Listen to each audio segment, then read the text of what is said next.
नमस्कार दोस्तों, आपका स्वागत है द कबीरा क्लासेस में। आज हम पढ़ने वाले हैं घनाभ कीबोर्ड।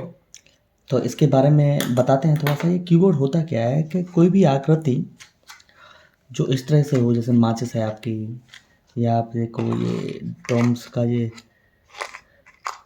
वो भी आपकी इसकी जो आकृति है वो भी आपकी घनाभ की है। और देखो ये देख पा रहे हैं, ये भी एक डब्बा है, ये इसकी भी आकृति आप घनाभ की है। मतलब कहने का तात्पर्य यह है, जैसे इस माचिस से लेके चलते हैं,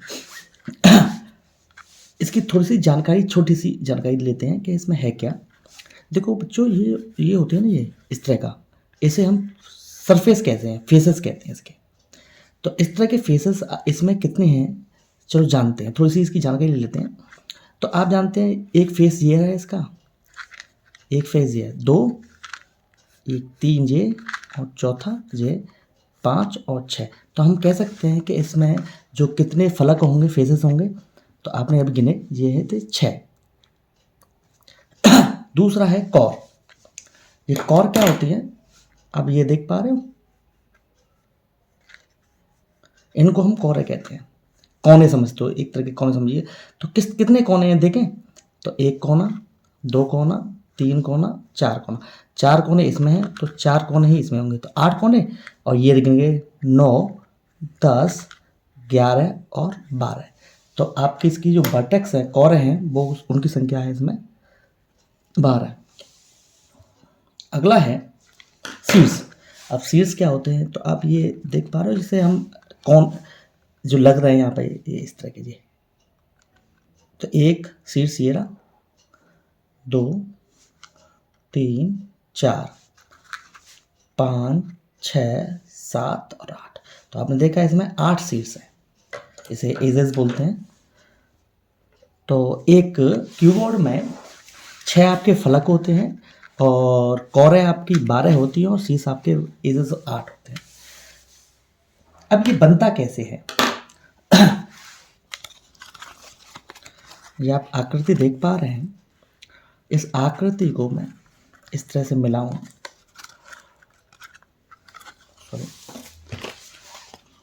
ये आकृति देख पा रहे हैं, इस आकृति को मैं मिलाऊं,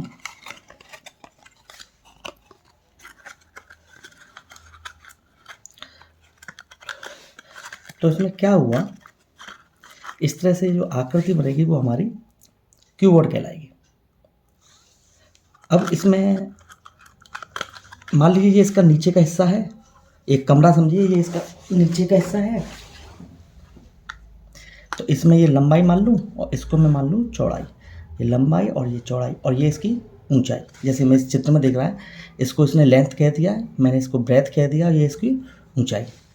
तो इसकी लेंथ, ब्रेथ और हाइट, इस तरह से ये आपका एक डिब्बा बन गया। अब इसमें इसका जो शब्द है घनाभ का संपूर्ण पृष्ठ या टोटल सरफेस एरिया। तो एरिया निकालने के लिए हमें ये पता होना चाहिए कि हमारे कितने फलकों का हमें एरिया निकालना है, या कितने सरफेस का एरिया निकालना है। तो मैंने क्या किया, इसको मैंने काट लिया है, इसलिए काट लूँगा तो आपको इसके 6 से मिलेंगे, 6 फलक मिलेंगे, जो किस आकार के होंगे देखने में, वो आपके देखो इस तरह के 6 फलक मिलेंगे हमें। 6 फलक मिलेंगे। तो 6 फलक किस आकार का है, आप देख के बताएंगे तो आप कहेंगे ये आयताकार का है, ये भी आप आयताकार का है, ये भी आपके आयताकार है। अच्छा, एक चीज़ और जानिए कि जो जितना ये होगा उतना ही फलक ये होगा, और जो फलक ये होगा उतना ही फलक ये होगा, और जितना फलक ये होगा उतना ही फलक ये होगा। मतलब इसके दो दो जोड़े बनेंगे। तो मैंने क्या किया कि इसके 6 फलक हैं, तो मैं 3 का क्षेत्रफल निकाल लूँ। तो ये जो उसका नीचे का हिस्सा था, इसको मैं लंबाई और चौड़ाई, आप जानते हैं किसी भी आयत का क्षेत्रफल होता है लंबाई गुना चौड़ाई। तो इसकी लंबाई ये है और चौड़ाई ये है, तो इसका क्षेत्रफल क्या होगा, इतने से का। तो आप कहेंगे लंबाई गुना चौड़ाई, लंबाई गुना चौड़ाई। और इस तरह के कितने होंगे, तो आप कहेंगे ये 2 हैं, तो 2 का इसमें गुणा कर दो, प्लस। दूसरा है,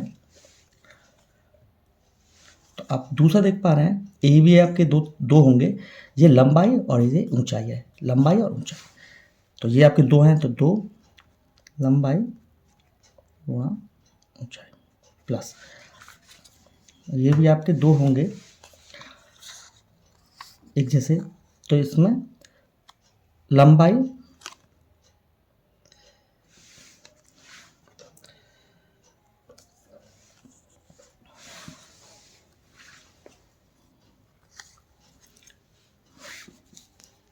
लंबाई चौड़ाई लंबाई और ऊंचाई, और तीसरा होगा ऊंचाई और चौड़ाई। इसकी चौड़ाई और ऊंचाई होगा, सॉरी ये देखिए चौड़ाई और ऊंचाई, तो ये दो होंगे, चौड़ाई गुणा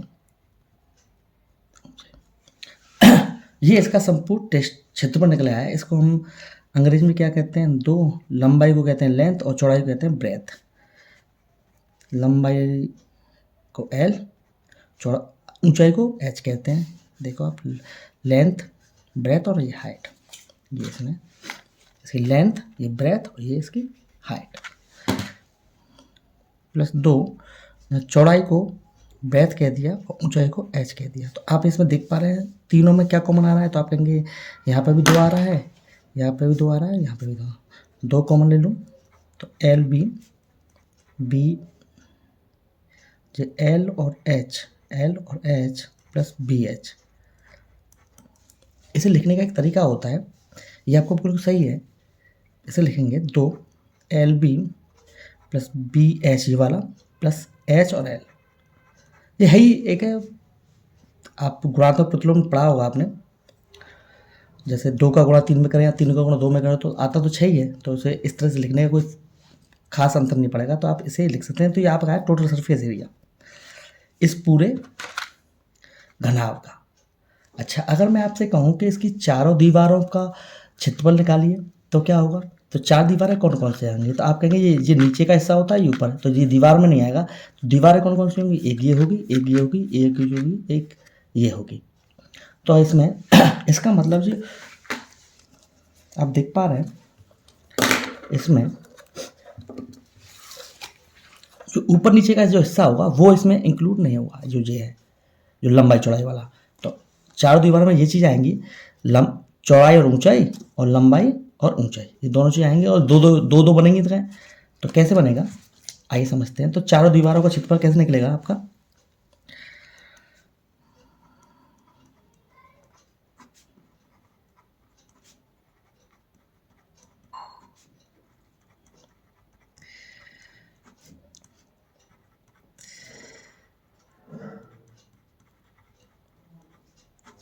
तो इसमें ये क्या निकल गया है आपका, ये निकल आया है ऊंचाई गुणा चौड़ाई, ये आपके दो आएंगे, ऊंचाई गुणा जो ऊपर नीचे का हिस्सा होता है वो इसमें इंक्लूड नहीं होगा, क्योंकि ये इस जमीन मान लीजिए तो ये छत मान लीजिए, तो जमीन और छत नहीं निकलती है इसमें। अच्छा, ये क्या निकला आपका,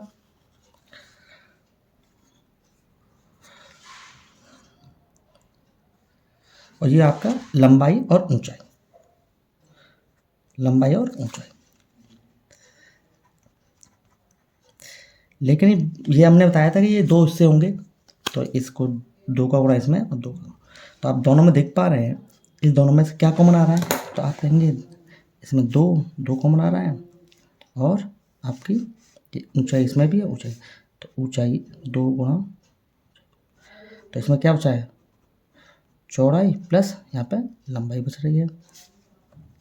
तो इसको टू, ऊंचाई को हाइट कहते हैं, चौड़ाई को ब्रेथ कहते हैं, लंबाई को एल कहते हैं। इसको हम 2l plus B into H इस तरह से भी इससे लिख सकते हैं। तो ये चारों दीवारों का क्षेत्रफल, तो हम इस तरह से ये कह सकते हैं कि नीचे का आयत जो है, जो नीचे का आयत है दीवार ऊपर का मान सकते हैं, जो लेंथ ब्रेथ होता है इसका तो हम परिमाप ले लें और उसमें ऊंचाई गुणा कर दें, तो हम ये प्राप्त कर पाएंगे। क्या प्राप्त कर पाएंगे, ये इसका चारों दीवारों का क्षेत्रफल।